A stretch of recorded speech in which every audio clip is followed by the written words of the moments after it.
butas pa lang ho ng ilong nitong si Kiko Pangilinan, kitang-kita na ho natin na kinabahan siya doon sa inanunsyon itong si VP Sara. At dito rin ho sa video na to, papakinggan ho natin ang mga punto de vista nitong si Atty. Trixie Cruz Angeles. Kaugnay pa rin ho doon sa inanunsyo nitong si Vice President Sara Duterte na tatakbo siya ng pagka-presidente sa 2028 presidential election. Naku, meron ho ngayong tanong sa mundo ng social media kaugnay dito sa ipinalutang nitong si Senator Robin Padilla, tambalang Sara Duterte at mangga sa 2028. Naku, yari tayo dyan. Sa like at sa subscribe, masaya na ho tayo dyan. At sa mga gusto sumali sa ating community, kung joint button, nandyan lang ho sa baba. Ito na nga mga kababayan, girl power. Naku, yari tayo dyan. Mangga at itong si BBC. Ang hirap. Girl power sa 2028. Lakihan lang ho natin ng konti. Eto, isinusulong ni Sen Robin Padilla ang tandem ni na Vice Pres Sara Duterte at Sen Amy Marcos sa 2028 election. Kapag umiikot ako sa ibang bansa, yan ang laging sinasabi ko. Gusto ko talaga Sara Amy. Ayon sa senador. Eto mga kababayan ang pag-uusapan natin sa comment section. Kasi kung ako tatanungin, Sara Marcoleta. Sara Marcoleta o di naman ho kaya Sara Bato de la Rosa o Sara sino ba? Dapat kasi sitting yung tipong meron ng arangkada ika nga may makinarya ba? Eto kayo. Yun lang naman nung pinagpipi. Kasi tayo isang practical na tao. Ika nga, doon tayo sa realistic. Kung ang iniisip nitong si Senator Robin Padilla, kaya niya pinili itong si Amy Marcos para makuha ang Norte at ang Vismin, napakalakas na pwersa na napakahirap tibagin ho niyan. Parang deja vu yan. Parang 2022 presidential election yan. At talagang, kung sakali, ika nga, natuto na si VP Sara kung ano man ang maging desisyon niya. Sa kanya ho yun mga kababayan. Eto, pakinggan ho natin ang balita dyan sa ano na yan, pinalutang nitong si Senator Robin Padilla. Game! Pero kung si Senator Robin Padilla ang tatanungin may gusto siyang katandem si VP Sara sa 2028. Sir, kung kukunin ang basic vice president, panahon na para maramdaman ng mga Pinoy ang word. Sa ngayon, walang balak na tumakbo bilang Vice President si Senator Amy sa 2028. Huwag na, okay na yun. Kung wala siyang plano, huwag nyo na siyang patakbuhin, okay? Pwede naman Senator Robin Padilla, di ba? Pwede naman Senator Christopher Bongo. Base doon sa naging boto nitong si Senator Bongo, tapang at malasakit talagang ika nga. Tunog pa lang magkatugma na tapang at malasakit. Akmang-akma.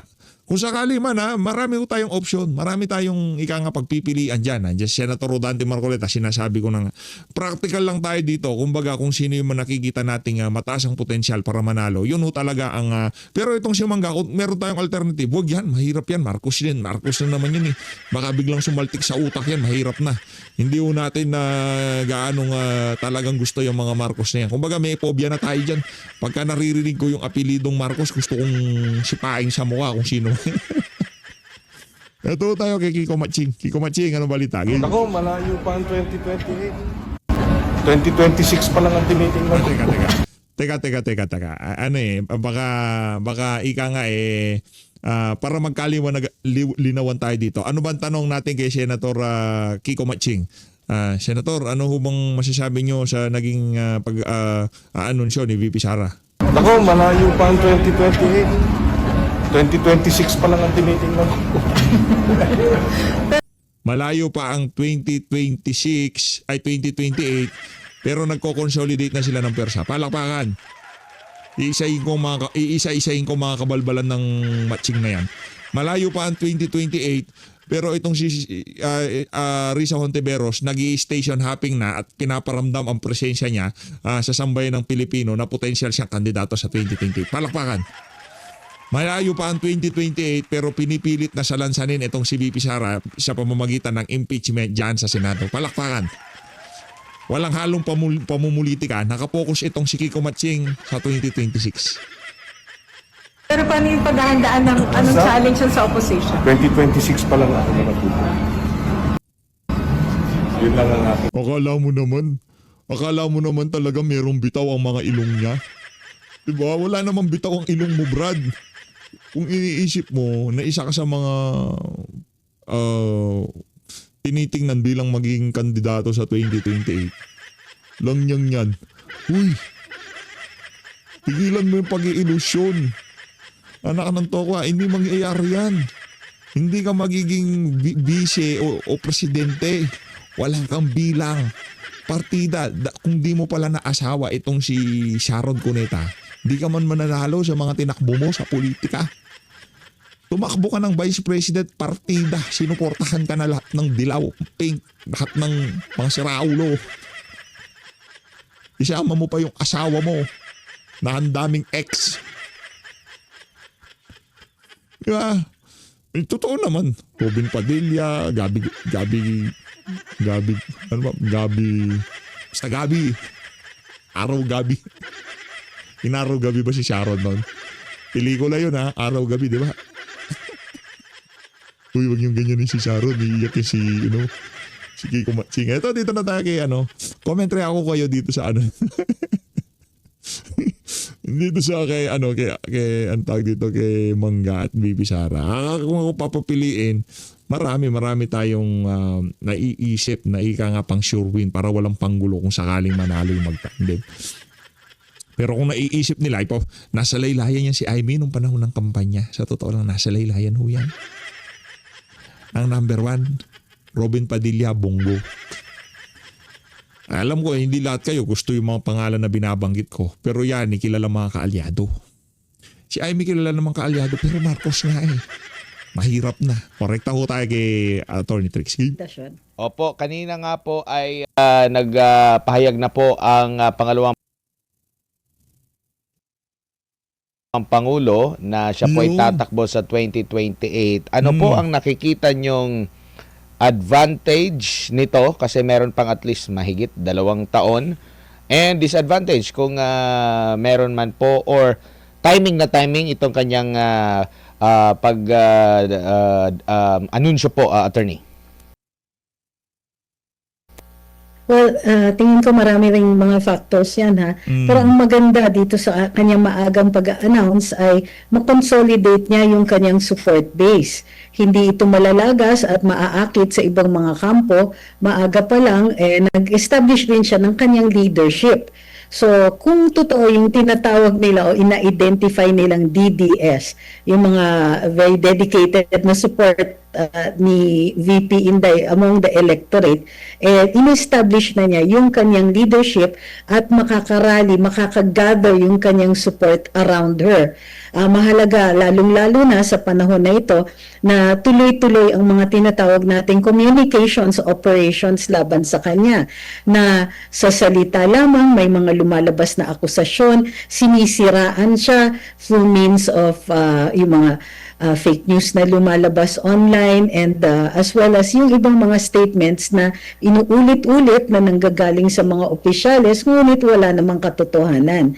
So yung kanyang pag-rally ng support base niya at pag-consolidate niya nito, maaga rin na ma-establish yung kanyang force. Kumbaga, siya naman talaga ang the person to beat for 2028. So, ipinipreserve niya yung kanyang advantage. Natatakot na ang karamihan dun sa supposedly laki or napakalaki niyang following. Sinisiguro lang niya rin na magagamit niya ito to further protect herself all the way to 2028.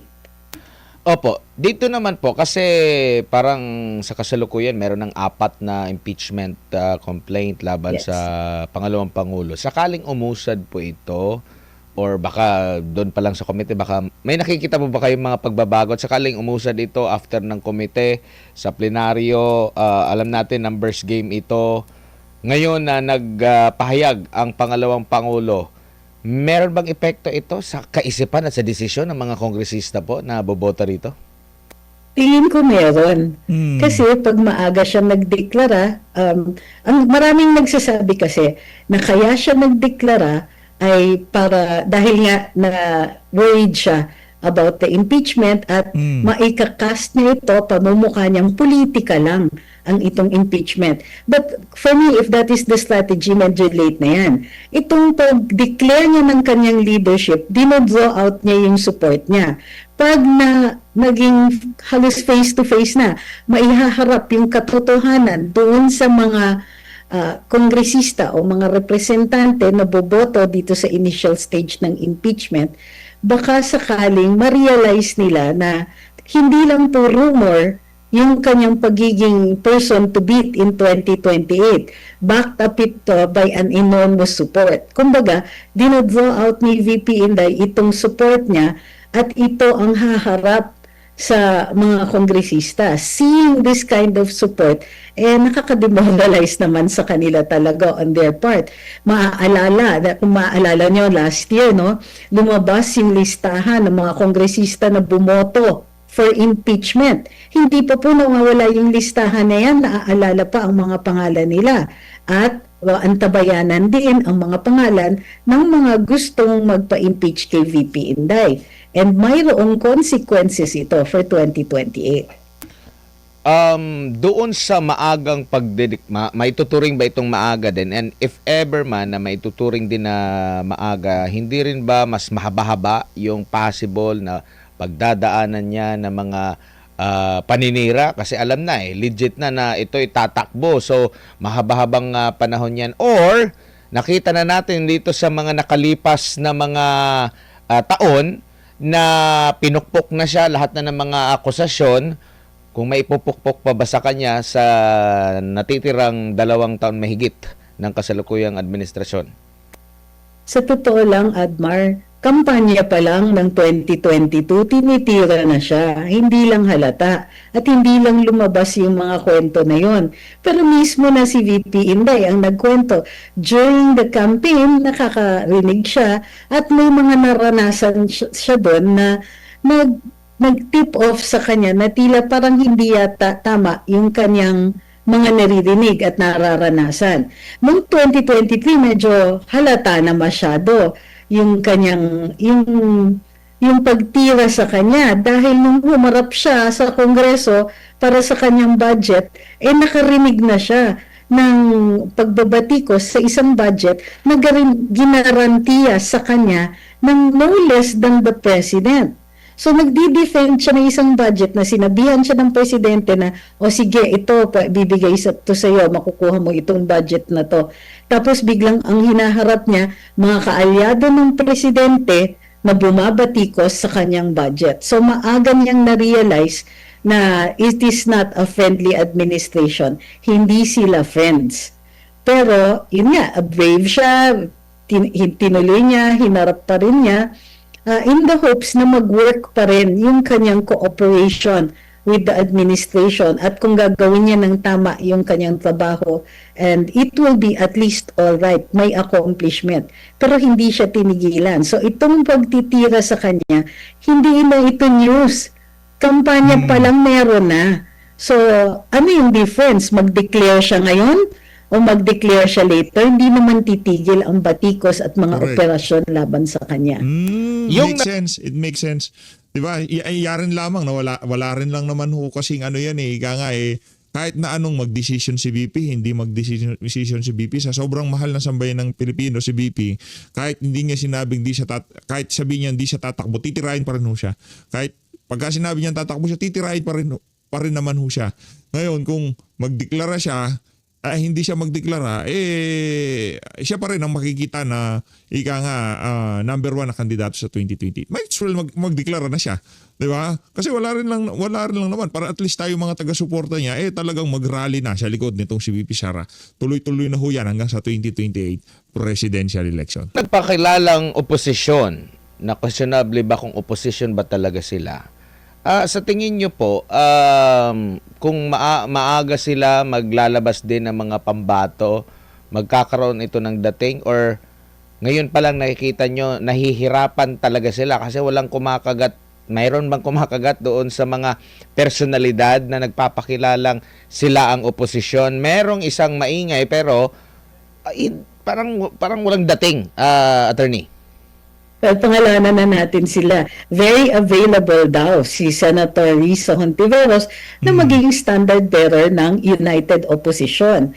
To this, ang sinasabi natin, ma'am, di naman po kayo united at di po kayo opposition. Unang-una, sino bang ino-oppose nila? Mga Duterte? That doesn't count. Vice President si VP Inday. So, ano ang sinasabi nilang united? Kasi nung nagsabi siya ng availability niya, sumagot naman ang ibang mga kakamping na nagsasabi namang Lenny pa rin kami. And of course, andyan pa rin si Bam Aquino na nag-a-assert ng kanyang leadership. So sa ngayon, hindi ko alam kung saan nanggagaling yung mga tinatawag na united opposition na yan. So kumbaga, theoretically, maaga silang nag-declare. Wala lang silang specific candidate in mind. So alam natin na mag-field sila ng kandidato. Ang problema nga, kahit sila, hindi sila magkaroon pa ngayon, sa ngayon ng clear consensus kung sino yung mapupusuan ng kanilang partido. And for now, ang lamang pa rin, of course, is si Lenny Robredo. Hindi natin alam kung willing siyang tumakbo. But as to running as opposition, hindi, nagkukunwari na lang yan. I'm sorry to have to say it, pero diba, sinong in-oppose nila? Hindi naman sila nag-oppose kay Presidente Marcos. May konting lip service, pero ang totoo talaga na tuloy-tuloy nilang binatikos, criticize at in-oppose ay si Vice President Inday Sara. So if there is any claim to being the opposition, si VP Inday na yun. Kasi siya ang tumututol sa establishment. Tumututol sa kanilang naratiba, sa lack of service, sa mga maling ginagawa, sa pambubudol, at sa things like hair follicle drug test, yung mga ganyan. Maliwanag at well-established ang pagtutol ni VP Inday, and now taking on the leadership, mas karapat-dapat na siya talaga ang tawagin na leader ng oposisyon.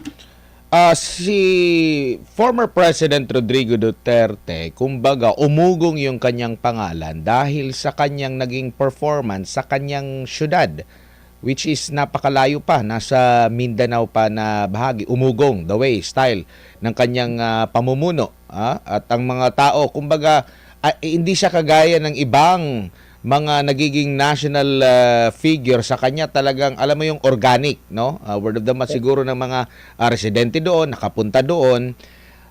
Dito rin kay Vice President Sara Duterte, ganun din siya. In fact, ang pinagmalaki pa nga niya, insurgency free, nawala na sa Davao City, utang ng Davao City, ganun pa rin, mataas din yung tiwala ng mga taga Davao City. Yung nabanggit nyo po na si dating Vice President Lenny Robredo, may impact ba yung kanyang pagiging mayor naman sa Naga?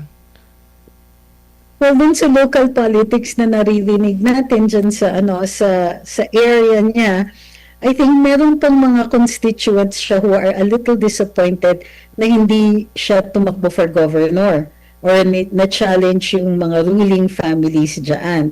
Si VP Lenny has shown na, well, it seems na maganda ang kagustuhan niya. Kumbaga, she likes being mayor by all the indications. Pero hindi pa natin na measure, hindi pa natin naririnig yung impact niya dun sa mga sa kanyang mga constituents in Naga.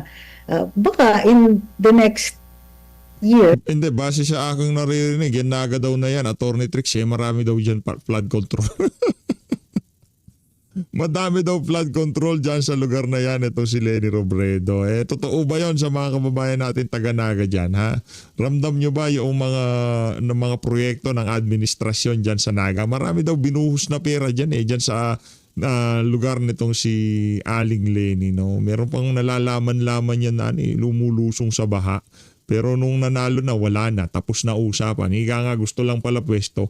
Yan ang style ng mga pinklawan at dilawan. Wala naman talagang kakayahang maglingkod. Ang gusto lang ho talaga, malagay yung pangalan nila sa mga opisina. Pagkatapos nun, goodbye na. Higa nga, di ba? Makarinig na tayo ng mga ng determination kung may satisfaction na lumalabas sa kanyang mga constituents. But right now, medyo tahimik po sila. Opo, kasi kailangan nang magpa-ignite doon ulit sa kanyang pangalan. Kasi pwede siyang mapuruhan na, wala nga na kaming narinig dyan sa syudad mo. Nag-aasam ka pa na buong Pilipinas, no? Lipat naman tayo dito sa, ngayon kasi, ang maraming mga kritiko is against dito kay Vice President Sara Duterte kahit hindi pa siya nag-mention na siya ay tatakbo. Do you think na nitong nagpahayag na siya'y tatakbo, nakikita nyo bang marami na rin ang lilitaw na magiging matapang sa pag-criticize sa mga nakikita nilang kamalian sa kasalukuyang administrasyon? Kasi alam naman natin po yung mga nanindigan doon, talagang kung ano-ano lang, sila yung ginigipit, imbis na imbestigahan yung mga sinasabi, yung mensahero po ang tinitira. Attorney? I think lalakas ang loob ng mga kritiko. May leader na eh. May leader na ng opposition. Kumbaga, na i-forward niya, na ilabas niya na mayroong mga sumusuporta sa kanya. And therefore, yung mga opinions na nagre-reflect ng opinion ng grupong opposition na ito ay mas malakas na ang loob. Kasi when you have a lot of people behind you, medyo mas nakakatakot tapatan yung mga yon. Kung ang tingin nila ay ikaw kolumnista ka lang, vlogger ka lang, mas madali kuyugin ng mga trolls, mas madali na kasuhan ng kasuhan para tumahimik. You don't even have to spend any money, imbestigahan ka lang, let's say, ng NBI, very demoralizing at posibleng tumigil.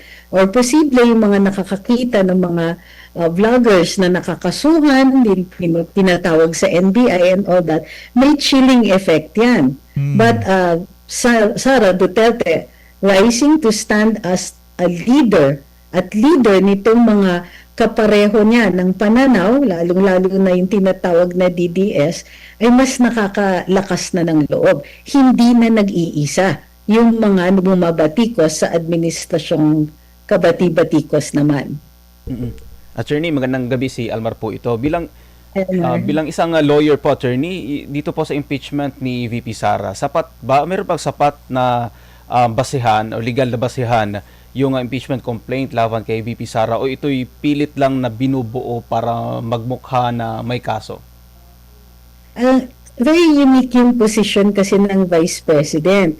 Hindi specific sa saligang batas na may immunity siya. Pero ang maliwanag ay siya ay impeachable official. So, ang weird dito is that she can be impeached, pero dahil wala siyang immunity, ay maaari din siyang filean ng kaso. So, in all of this, lahat ng mga paratang sa kanya ay karapat-dapat for a filing of a case. Kasi, instead of an impeachment. Para sa akin, kasi, unang-una, she can answer it, she can, mas efficient kapag doon sa hukuman idinulog ang mga ganitong klaseng kaso. Ang impeachment kasi largely political yan. So, ang evidentiary requirement doon sa impeachment will be whatever the senators say. Whereas doon kung sakali sa ombudsman, it will be according to legal standards. Having said that, itong pag-i-impeach sa kanya, maliwanag na yan ang pinipili nilang pamamaraan for accountability dahil nag-rank sila or inaasahan nila ang outcome na magkakaroon ng disqualification. Kasi kung mahina yung mga criminal cases, walang maidudulot na penalty. At sa tingin ko, lahat ng possible criminal cases, kaya hindi nila masyadong pinupursue sa hukuman, ay dahil mahihina ito.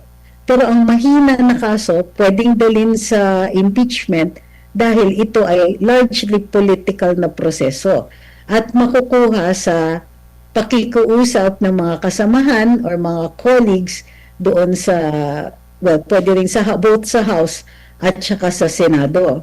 So, yun ang nakikita ko is that they're doing this primarily for political purposes. At mas madali kasi, but not really for accountability.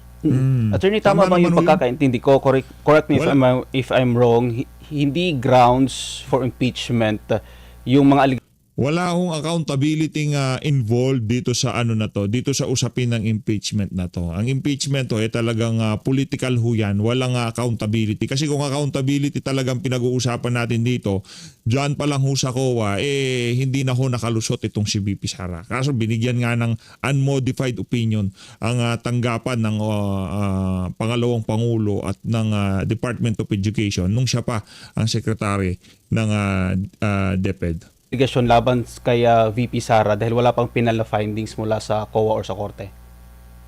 Sa COA definitely, kasi yung sinasabi tungkol sa confidential funds, wala pa po yung findings ng COA.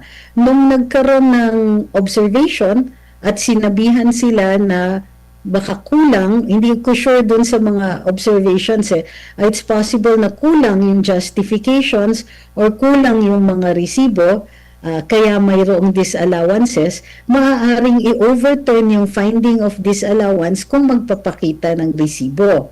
So nagsumiti naman ang OVP at saka ang DepEd ng mga patunay ng kanyang paggastos nito, so that should be sufficient. Pero dahil hindi pa nagsasalita ang COA kasi is ay magiging, kumbaga dapat wala pang kaso.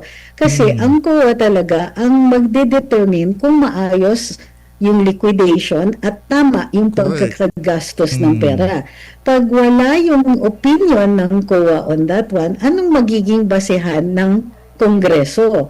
Lalong-lalo na sole, iisa lang ang may jurisdiction na magsabi ng kung tama o mali o naaayon sa batas at sa mga regulasyon ang paggastos ng pera na in-entrust doon sa ahensya nila. So, definitely on the COA opinion, wala pa. Hindi pa talaga yan pwede. Yung criminal cases naman, like I said, mas mahalaga para sa akin na dapat sa hukuman nila idinulog. Kasi pag tinignan ninyo yung grounds for impeachment, kailangan high crimes. So, considered ba na high crime yung sinasabi nilang may threats siya na ginawa and so on? Para sa akin, hindi siya high crimes kasi hindi mo ginagawa sa estado at wala ka pang ginagawa doon that is grossly violative of another person's rights to the point na ito ay mapaparusahan with a criminal case, through a criminal case at may kulong. So, sa ngayon, they should have filed it first in a criminal proceeding at gamitin yung outcome na yon sa pagpapatanggal at disqualification. But actually, kung guilty siya in a criminal case at ito ay crime involving moral turpitude, automatic na madi-disqualify siya. So, para sa akin, because they do not have the evidence to overcome the presumption of innocence, doon sila sa political process pumunta. Kung kulang naman pala ang ebidensya, attorney, bakit tila parang ang bilis naman umusad dito sa Kamara? Because it is political. Political. So, correct. tandaan natin, kahit mayroong proceedings yan, ang proceedings ay para mag-guarantee na may due process ang nasasakdal. Pero yung bigat ng ebidensya para sa conviction in an impeachment trial or even dun sa impeachment in the House of Representatives ay sila ang magsiset. Kung sino yung bumoboto, sila yung magset ng standards for that. So, even if wala silang naset na standard, pwede nilang sabihin na para sa akin, guilty siya. Kahit walang ebidensya, kahit kulang sa ebidensya. Nakita naman po natin yan doon sa kaso ng late Justice Renato Corona, Correct. na kung idadaan mo sa criminal case yung mga paratang doon sa impeachment, hindi siya magsusurvive.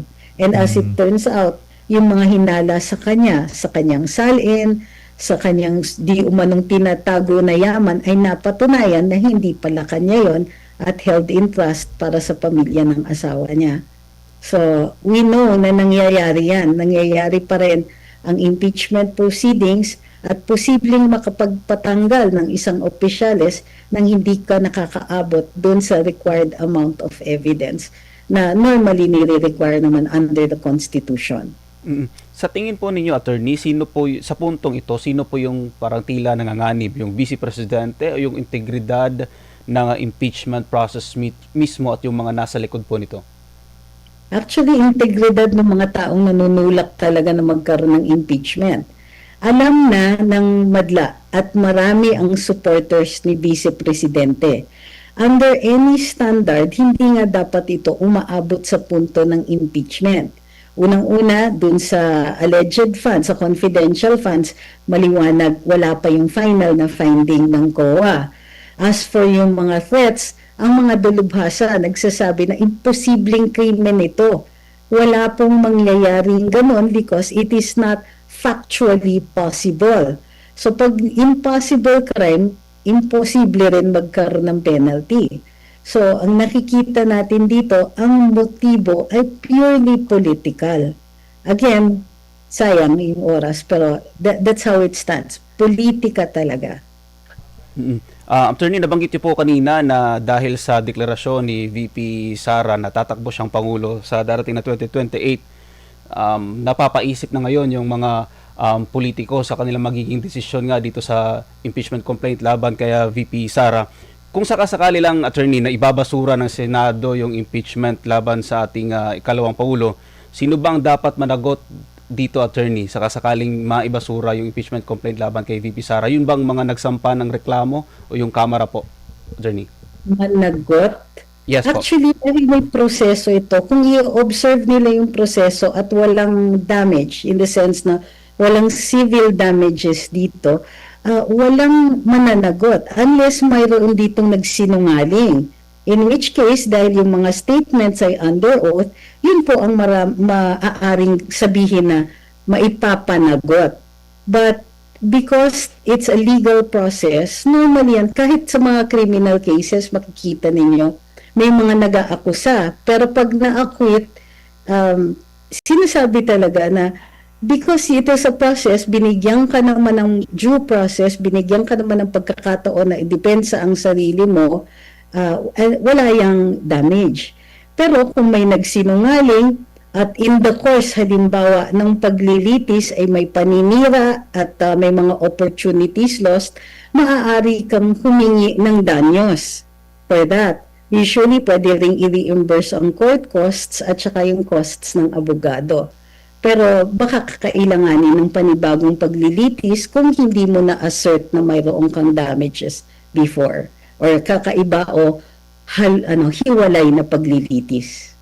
Opo, attorney, si Admar po ulit ito. Dito po sa maaring katandem ni Vice President Sara, sa nakikita nyo po, ano po dapat yung criteria na dapat nito? Kasi gusto ko yung tanong na yan. Needed din, na mahalaga din yung role ng magiging katandem para maging epektibo rin yung kanilang, para makuha talaga yung pagkapanalo po nila. Sa tingin nyo po? Ang tingin ko dyan, dapat yung tempered yung ambition. Hindi yung matetempt siya na na i-oust yung sarili niyang presidente para makatake over siya. Yung hindi pinagdadasal yung na sumama yung kalusugan ng Hindi, ibig sabihin hindi pwede si Amy Marcos kasi mahirap na mga Marcos, mga oportunista yan. Baka pagka naging presidente itong si VP Sara, tingnan nyo ito mga kababayan. Halimbawa na lang sipin nyo ito. Halimbawa naging presidente si VP Sara. Ngayon, all of a sudden, nangyari, pinakulong ni VP Sara yung mastermind doon sa issue ng mga anomalyang flood control. At alam naman ng sambayan ng Pilipino kung sino yung na yan, yung mastermind na yan. Halimbawa, napakulong itong si Marcos Jr. At siya naman talagang mastermind sa lahat ng kakurakutan na yan. Maaatim ba nitong si Amy Marcos na makita niya makulong ang kanyang kapatid na siya ay Vice President? Isipin nyo na lang yun mga kababayan. Hindi ba magnanasa itong manggagamit na to na si Amy Marcos na magnasa ng mataas na pwesto para nga isalba ang kanyang kapatid na makukulong, siguradong makukulong pagka naging presidente si VP Sara. Kaya sa tingin natin, hindi ho talaga para sa atin pwede mali tayo dito. Ika nga, hindi naman ho tayo batas militar dito sa PH Update. Malaki ang tsansa na mali tayo. Pwedeng tama kayo, pwedeng mali ako. Pero ang atin ho dito mga kababayan, hindi na ho talaga tayo boboto ng isa pang Marcos. Okay na ho tayo kay Marcos Jr., sinuportahan natin. Nakita nyo naman ho kung ano naging resulta. Kasi marami hong ika nga sasalansanin itong si VP Sara. At isa na dyan, si Marcos Jr. Pagka napakulong niya yan at presidente niyang kanyang kapatid, baka biglang magbago ang tono nitong si Amy Marcos. Mahirap na, siguraduhin ho natin na kung sino man na maging VP nitong si VP Sara, hindi siya magiging hadlang para makamtan ng sambayan ng Pilipino ang hustisyang hinahanap nila ngayong mga panahon na to. Presidente. Medyo nakakatawa yun, pero it's always on our minds. Okay, number one yan. Number two is, hindi natin sana kukunin yung kandidato na kailangan natin. Like, kailangan natin certain people in the Senate o dun sa House dahil yung leadership nila mahalaga. So, para sa akin, it's in the negative. Yung magiging bise dahil matatanggal natin siya dun sa isang lugar o matatanggal sa pagiging senador, matatanggal sa pagiging congressman, hindi siya, kumbaga, sana hindi natin kunin yung mas kailangan natin somewhere else. So yun lang po yung dalawang criteria kasi ang trabaho ng bise, well, of course may dagdag, kailangan supportive doon sa Pangulo at makakatulong. So, in this case, pwede kasi yung Vice President na atasan na maging kalihim din. Katulad dati, si Vice President Gloria Arroyo ay binigyan ng DSWD portfolio. Si Kabayan Noli de Castro naman ay nabigay sa kanya yung HLURD and yung housing portfolio. So, pwede rin na yung Vice Presidente ay makakatulong. Not just as bilang kalihim, pero pag siya ay humahalili, nagiging representante ng Pangulo sa ibang mga lakad, sa ibang mga paghaharap sa foreign leaders, o kaya pagtuloy na pag-aasikaso ng mga kailangang gawain dito sa Pilipinas. So kailangan na pagkakatiwalaan ang magiging vice-presidente ni Inday Sara. So, yun yung mga criteria I think that are very important. Hindi natin siya tinatanggal dun sa sa lugar kung saan siya mas kailangan, walang ambition at nakapagkakatiwalaan. Sana kung may extra talents, pwede rin siya maging kalihim in other dun sa gabinete ng presidente. Opo. Dito malinaw. naman po sa posibilidad na maiiwasan din yung mga babanat na sa kanya kanina. Natanong ko po na baka dadami or tatagal, may panahon na or humaba yung pagbabanat sa kanya. How about yung posibilidad naman po na maiiwasan na rin yung may mga babanat sa kanya? Kasi magmumukha sila na namumuliti ka na kasi nagpakilala na ito. Pwede nang sabihin na namumuliti ka kasi alam mong tatakbo ako, gusto mo siraan ako, attorney. Mawawala yung bigat. Pero ang tingin ko kasi, even now, si VP Inday pa rin, dinideklara na siya ng mga kalaban na the strongest candidate, katulad ng sinabi ni former Senator Frank Dillon. So, yung continued na attack sa kanya ay dahil sa pagkakilala na posibleng siya yung magiging next leader. So, para sa akin, hindi na siya, it doesn't matter, tuloy-tuloy pa rin naman ang criticism. Yun nga lang, pwede na nga natin sabihin na politika lang naman yung mga batikos na yun, pero nasasabi naman natin yan kahit noon pa. Maliwanag na politika yung ibang mga pagbabatikos kasi in spite of the constant explanations na ginagawa niya, halimbawa, dun sa confidential funds at dun sa alleged death threats, ilang beses nang nasagot, ilang beses nang na-explain, tuloy-tuloy pa rin yung batikos, tuloy-tuloy, parating inuungkat, binubuhat. Ano yan? Kailangan ho talaga yung mga ganyang klaseng pag-aanalisa para mas malinang ang kaisipan ng ating mga kababayan. Ayon ho tayo sa mga sinasabi na yan, itong si Atty. Trixie Cruz Angeles, ano ho yan, 100% na talagang yan ang realidad sa sitwasyon ngayon nitong si VP Sara. Magdeklara siya, hindi siya magdeklara, yan ho talaga ang sasapitin niya. And so on. So, maliwanag na even then, politika lang yung mga ganyan. Correct, Dahil may kasagutan na halos lahat. Ano naman ang may papayo niyo po? Kasi ilang beses na rin pong sinabi rin ni Vice President Sara Duterte yung trust, no, yung magkasangga tapos iiwan sa ere, alam naman natin 'yan. Na maaring muling susuyuin siya kasi nga eto na siya yung pinakamalakas na kandidato, aminado yung kalaban tapos nagdeklara na.